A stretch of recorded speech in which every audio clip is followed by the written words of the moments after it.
Fundación Escuela Libertad presenta Mujeres a Carta Cabal, un espacio para mostrar la fuerza, el poder de la mujer. Conduce Olga Viviana Guerrero.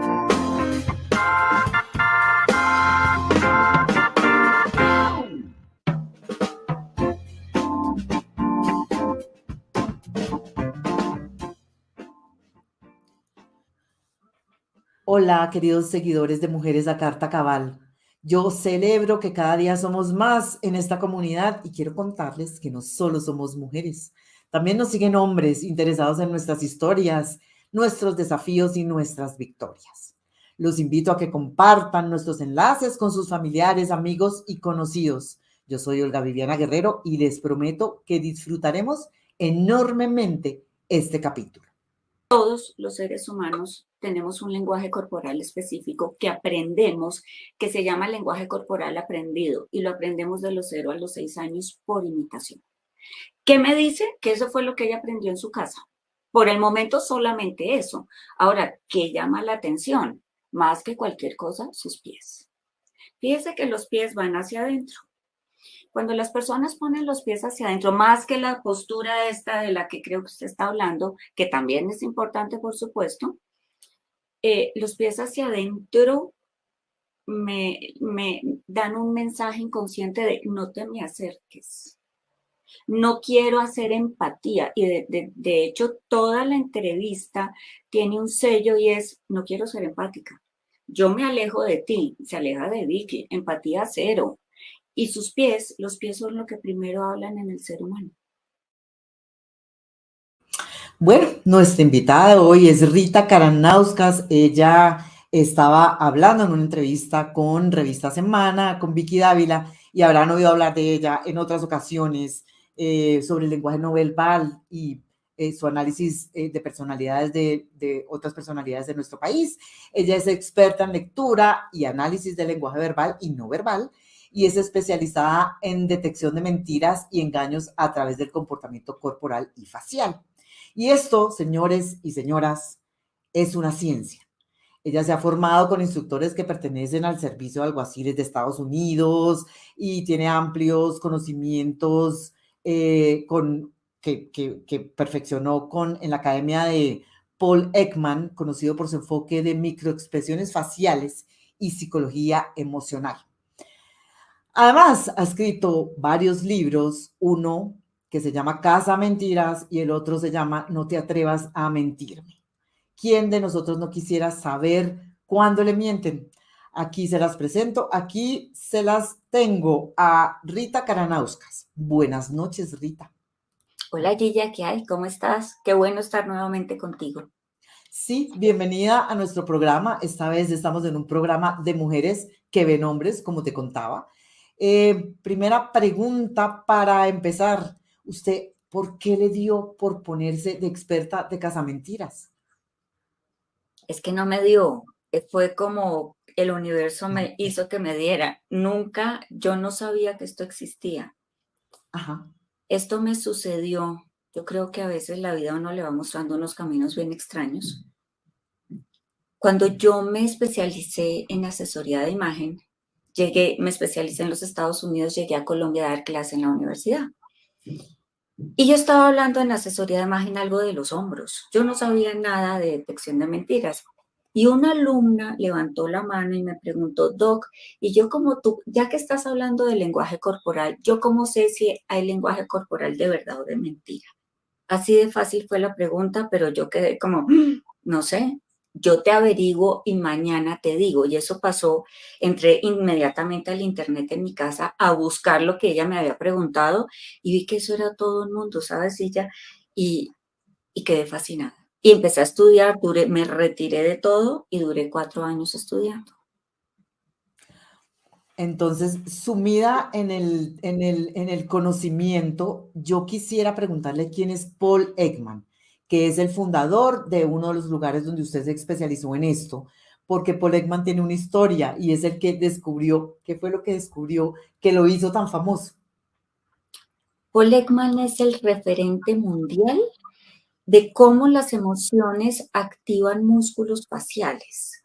¿Y eso a quién le sirve? Básicamente a la policía. Él le ha enseñado a la policía cómo detectar si alguien miente en los sentimientos. Por ejemplo, si yo expreso, hay personas que saben llorar muy bien y entonces decimos, no, esta persona está triste. Paul Ekman dice, no, no hay que mirar qué músculos se activan con las emociones. Si una persona está triste y tiene emoción de tristeza, solo se le van a activar en la cara los músculos de la tristeza. Y eso es lo que hay que mirar, porque hay personas que saben fingir muy bien. Por eso él es el referente mundial de qué emoción mueve qué músculo en la cara. Y eso es lo que él enseña. Ok, y entonces, ¿de qué se trata su libro Casamentiras? ¿Realmente podemos detectar a quien nos dice mentiras? Es que es casi como brujería, es casi como ir más allá. Yo sé que lo suyo es ciencia, no vamos a tratar nada diferente a la ciencia, pero de verdad uno sí quisiera saber por cómo es que le están diciendo mentiras a uno. Uno quisiera saber quién le dice mentiras o no. Es que hay una base importante en la detección de mentiras y es que cuando mentimos, y una mentira grande, no esas mentiras chiquitas, tontas que decimos en el día a día, sino una grande, nos da miedo a la mayoría de las personas y el miedo Ujú. genera en el cuerpo adrenalina y cortisol, que son los dos químicos vinculados al miedo. Cuando tenemos un choque de adrenalina y cortisol en el cuerpo cambia. Hay cambios inmediatos, a veces sutiles, a veces no tan sutiles, y eso es lo que yo miro, cambios inmediatos después de un disparador. ¿Qué le cambió a la persona? Está sudando, se le dilató la pupila, cambió su postura corporal, pero eso tiene que ser en ciertos momentos, no es que si una persona cambia su postura porque se cansó, entonces yo digo, es una señal de alerta, no, tiene que haber habido un disparador, una pregunta, un comentario, y hay cambios súbitos en el cuerpo causados por adrenalina y cortisol. Yo sé que entrar como en esos clichés de si mira para arriba o si mira para abajo, pero usted los menciona. Yo, por ejemplo, estoy con, no sé, mi novio y mi novio se fue a comer con otra señora y me está diciendo mentiras. Yo, ¿cómo hago para saber? Había como un tip de que mira para un lado. Cómo es esa historia? Cada persona, pero es algo individual y personal. Las Sí. personas cuando recordamos algo miramos para un lado, cuando imaginamos inventamos para otro, pero cada persona lo hace de forma diferente. Entonces, tenemos que establecer en esa persona específica, cuando recuerda para dónde mira, cuando imagina para dónde mira. Le hacemos primero preguntas. Oye, ¿cómo era tu casa cuando tú tenías 5 años? Entonces veremos para dónde pone la persona los ojos, si a izquierda o derecha. Entonces ya sé, por ejemplo, los puso a la izquierda. Ok, cuando esta persona recuerda, mira hacia la izquierda. Y después le digo, ¿cómo te imaginas el cruce de un hipopótamo con una cebra? Va a mirar seguramente al lado contrario. Entonces, una vez yo ya he evaluado eso, para dónde mira esta persona específica cuando recuerda y cuando imagina, si yo le digo, por ejemplo, a mi novio, oye, ¿y tú dónde estuviste anoche? Y él empieza a mirar al lado de la imaginación, es muy probable que está imaginando la historia. No recordando, sino imaginando la historia. Y cuando hablamos de políticos, por ejemplo, que están dando declaraciones a una cámara, ¿cómo sabemos si ellos están mintiendo? No vamos a poner nombres acá, vamos a ser muy elegantes hoy y no vamos a hablar mal de nadie, pero sí, ¿cómo sabemos si alguien está diciendo una verdad o una mentira? Fíjate que yo nunca sé si la persona está mintiendo o no. Yo lo que sé es que vi señales de cambios corporales o de cambios de cualquier estilo. Y ahí yo debo empezar a hacer preguntas. No puedo, porque la persona puede haber tenido miedo por cualquier otra cosa no vinculada a la mentira. Entonces muchas personas caen en este error que vio un cambio en la persona y dijo, claro, me está mintiendo. No, hay que hacer siempre preguntas cuando vemos cambios o algo que nos parece extraño, hay que entrar a preguntar y preguntar por qué el cambio para poder entenderlo. Muchas Mm. veces es porque mintió, veces es porque recordó algo, por ejemplo, ¿sí? Entonces hay que ser con eso súper cuidadoso. ¿Qué me dicen los silencios de las personas cuando estamos en una conversación y se quedan en silencio? Comunican también un montón, ¿no? Hay muchas cosas con los silencios. Lo primero es que son supremamente agresivos, ¿no? Una Sí. persona que se queda en silencio puede ser una estrategia para hacer que tú hables. Por ejemplo, yo me quedo en silencio y de alguna forma te obligaría a ti a hablar. Y eso es una muy buena estrategia en interrogatorios. Es la que más usamos, guardar silencio, para que Así. el interrogado hable, se desespera y empieza a hablar. Es mejor guardar silencio que hablar en un interrogatorio, por ejemplo. En otros casos, ¿por qué guardaría yo silencio? Porque no sé la respuesta. Entonces yo espero y digo, déjame pensar, ¿no? Espero. Otra razón puede ser porque no sé qué contestar y mi cerebro está mirando a ver cómo une cables, ¿no? Para contestar lo apropiado. Entonces hay muchas situaciones, muchas. Usted, Rita, da como unos talleres y yo estuve como investigando antes de entrar en esta entrevista y me parece también muy importante que también a través de ejercicios y de actitudes y de cosas que hacemos antes de hacer una presentación o algo, podemos entrenarnos para que nuestro discurso sea más creíble, para que tengamos menos nervios. Y vi dos ejercicios muy específicos que debía haber hecho antes de entrar a hacerle esta entrevista. ¿Cuáles son esos ejercicios? Fíjate que yo doy muchos talleres de comunicación, no solamente de detección de mentiras, porque la comunicación y la detección de mentiras de alguna forma confluyen. A todas las personas, por ejemplo, que van a hablar en público y van a tener una presentación o en el día a día, yo siempre les digo, hay que organizar el cerebro izquierdo y el derecho. ¿Qué significa eso? Que todos los seres humanos usamos más un cerebro que el otro. El cerebro izquierdo suelen usar las personas muy matemáticas, muy estratégicas, y el derecho personas más creativas.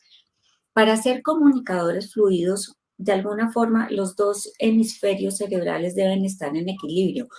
Y para eso hay que hacer unos ejercicios, se llaman ejercicios de conexión, cerebro izquierdo, cerebro derecho, y tiene que ver con movimientos de manos. Por ejemplo, este es un ejercicio súper útil porque uso mano izquierda, mano derecha, y eso equilibra mis dos hemisferios, para que luego en la presentación que yo esté haciendo, todo me fluya mejor, yo tenga menos muletillas, menos rigideces en el cuerpo. El otro ejercicio que me gusta hacer es este índice y meñique, a la mayoría de las personas les cuesta mucho trabajo hacer esto. Y el otro, que creo que es el que tú hablas, es, les digo a las personas, suban los brazos, porque este ejercicio es muy útil para ganar confianza, sobre todo para las personas que tienen un poquito de miedo de hablar en público. Siempre que hacemos movimientos que son más grandes que nuestro marco corporal, el cuerpo hace como un reseteo molecular y nos sentimos mucho mejor. O la postura Superman, que es sencillamente, te la voy a mostrar de pie, es abrir los brazos un momentico, 20 segunditos, y eso ya nos da una cierta tranquilidad. Pues me parece, de ahora en adelante, yo voy a seguir hablando así. Me parece súper, súper útiles los consejos que nos está dando Rita. Quiero preguntarle también cuáles son los signos más importantes del lenguaje corporal que debemos interpretar cuando estemos con una persona. Nosotros también que trabajamos con cámaras, sabemos, tenemos claro que una persona no debe estar con los brazos cruzados. ¿Qué me dice una persona que tiene los brazos cruzados? Una persona que cruza los brazos, ¿qué hay que mirar? Si hay tensión en el resto del cuerpo, Gilla. Si tú los cruzas, pero no tienes tensión ni en la cara, ni en las piernas, pues sencillamente puede ser, es un hábito. No Ujú. me dice nada, salvo que es un hábito, pero si yo los cruzo y hay tensión en mis brazos, hay tensión acá y hay tensión en la parte baja de mi cuerpo, la persona está tratando de protegerse. Entonces, todo depende de la tensión que haya en el resto del cuerpo. ¿Qué otros signos debo tener como claros cuando estoy conversando con alguien para saber si está en confianza, si la conversación es certera, si es honesta? ¿Qué Ok, más debo tener en cuenta? si una persona que está hablando contigo no se siente bien contigo, lo primero que va a hacer esa persona va a entrar en modo malestar.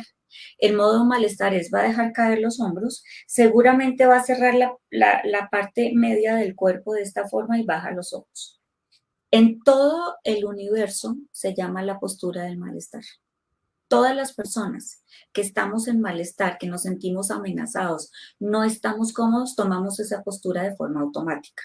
Si estamos en bienestar, la postura es a mis anchas, se llama estoy a mis anchas.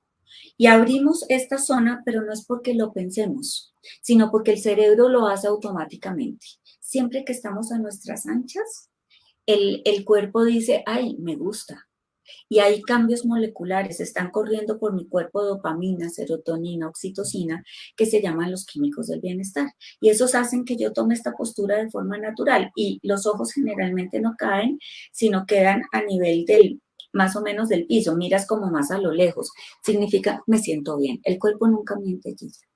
Lo que tú veas en la persona, la postura corporal es lo que es. Esa postura de protección me recuerda a los niños adolescentes, los jóvenes que están siempre como rechazando todo lo que se les dice. Todos hemos pasado por ahí, por eso no lo digo porque lo haya visto con adolescentes, lo digo porque muchas veces en mi vida me sentí como así. Y además, y nos seguimos sintiendo así. Hay personas con las que a veces nos sentimos mal, no nos gustan. Inmediatamente el cuerpo se protege, es un mecanismo de protección. Los adolescentes es súper usual, ¿no? Porque ellos adolecen por eso se llaman adolescentes, adolecen como de ser tan racionales, están muy hormonales, muy todo, muchas cosas los molestan, pero a nosotros también nos pasa. Pues usted también habla una cantidad sobre esas primeras impresiones. ¿Por qué nos cae mal a veces la gente, Rita?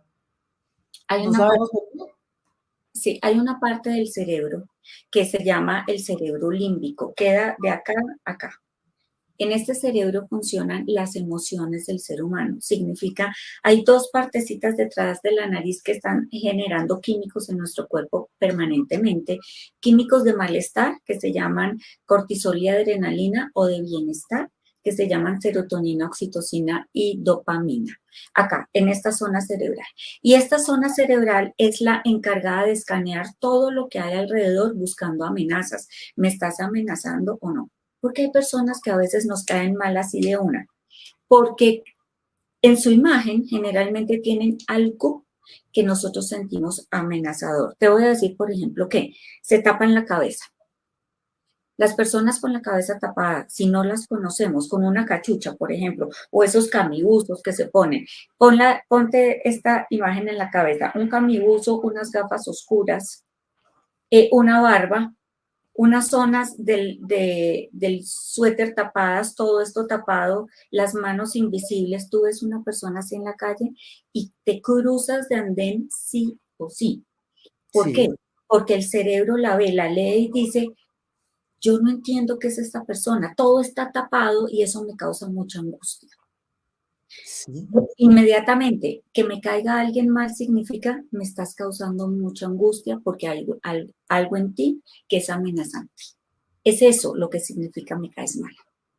Hablemos de la voz, de las voces de las personas. Sí.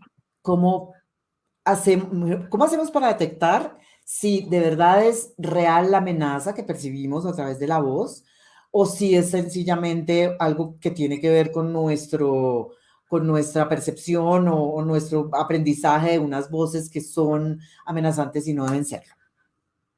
Con la voz, así como con la imagen, pasan muchas cosas. Y es también, me devuelvo un momentico en la imagen también, personas que no nos gustan son aquellas que se parecen a alguien que nos hizo daño, ¿no? Y en la voz pasa lo mismo. A veces escuchamos tonos de voz que nos desagradan profundamente. ¿Por qué? Porque posiblemente la tuvo alguien que en algún momento de la vida me hizo daño. Puede haber sido un profesor cuando yo era chiquita. Y eso yo no lo recuerdo conscientemente, pero queda acá en la trastienda. Entonces la volvemos a oír o una música la volvemos a oír y nos lleva rápidamente a una situación desagradable. Y esto todo queda en una base de datos que queda en la trastienda de nuestro cerebro. Nosotros no lo tenemos presente, pero a veces decimos, uy, esa persona no me gustó. ¿Y por qué? O porque estaba muy tapada, que es lo que yo les decía antes, o porque me recordó a alguien, o porque su voz me recordó a alguien, o porque oí una música que me recordó a un mal momento. Todo tiene que ver casi con la recordación. Y entonces usted, Rita, también hablaba que las mujeres tenemos unas ventajas sobre los hombres en cuanto a nuestra emisión de mensajes, en cuanto a nuestra comunicación. Pues nos llamamos mujeres a carta cabal, enséñenos a hacer uso de esa arma poderosa que tenemos y que no sabemos que tenemos. Es que fíjate que nosotros al tener hijos, la madre naturaleza nos dio una ventaja, y es que entendemos mucho más rápido que los hombres las señales corporales, porque nuestros hijos nos las mostraban. Los niños no hablaban cuando están recién nacidos y nosotras tenemos el instinto de a través de la cara o mirando la cara o escaneando la cara ya entender qué quería nuestro bebé. Y eso es algo que nuestro cerebro, digamos, se expande más que en un hombre, porque los hombres, a menos que el hombre haya sido el cuidador del niño porque la mamá no existía y haya desarrollado ese instinto, nosotras tenemos ese instinto. Entonces leemos mucho más rápido a los demás que los hombres. Los hombres son más elementales. No logran llegar a ese pedacito que llegamos nosotras las mujeres y eso nos hace muy poderosas. Pero no tiene nada que ver con la dulzura de nuestra voz, ni con nuestras actitudes femeninas, que son mucho menos impositivas, digo yo. De hecho, es que hoy en día tampoco son menos impositivas, ¿no? Las mujeres nos hemos convertido también en semi-hombres, muy a nuestro pesar. Tienes Ojalá toda la mantuviéramos ser femeninas, ojalá, eso sería una maravilla, pero Eso, tienes toda la razón, Rita.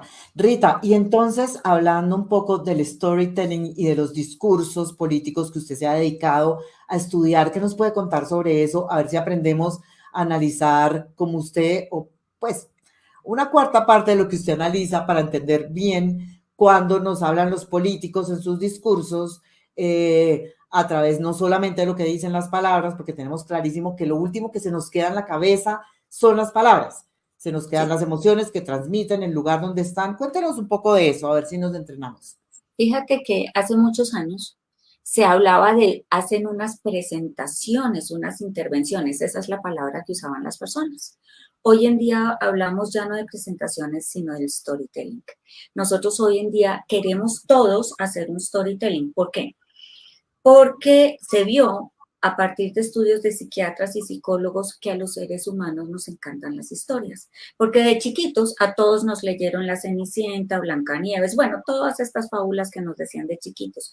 Y en cada una de esas historias había tres personajes, que es la víctima, el victimario y el salvador. En todas, en Blancanieves estaba la bruja, el príncipe vino a salvarla y la pobre víctima que era Blancanieves, lo mismo en La Cenicienta y en todos los demás.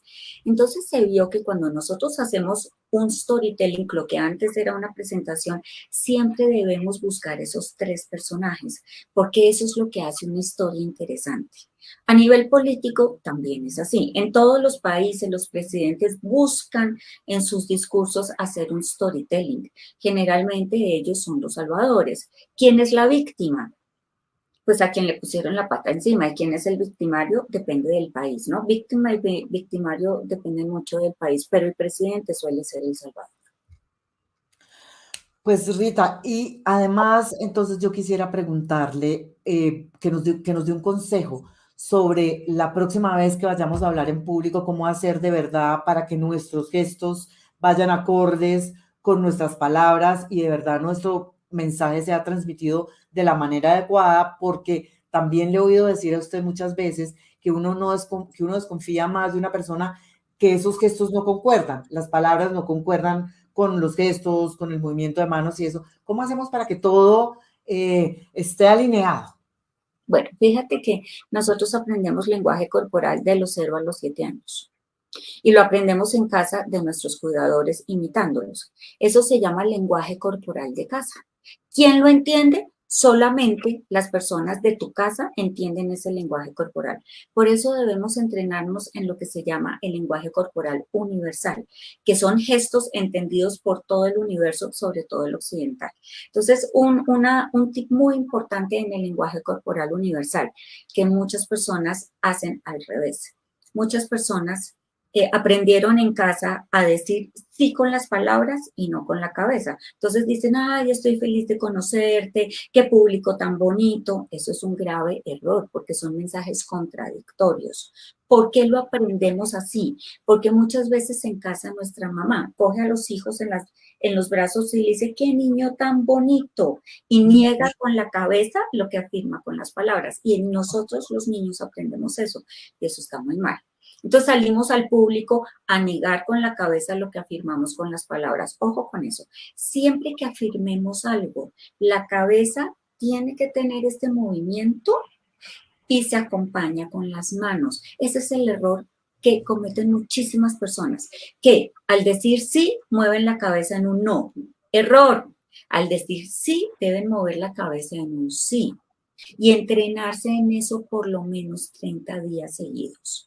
Eso es uno de los errores fundamentales en la comunicación, gravísimos.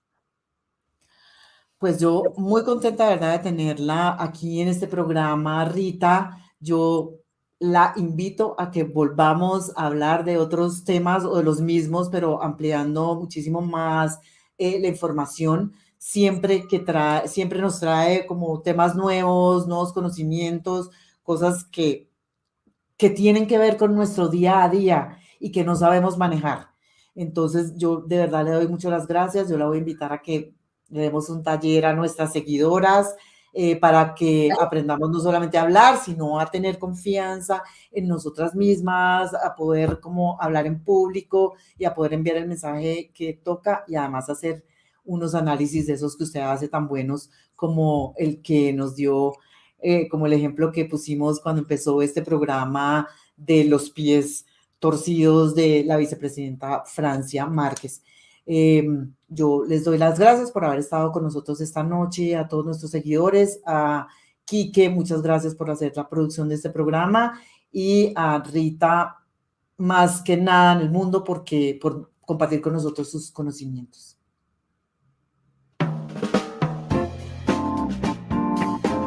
Y así llegamos al final de otro episodio emocionante de Mujeres a Carta Cabal, el poder de las mujeres cabal, valientes y visionarias.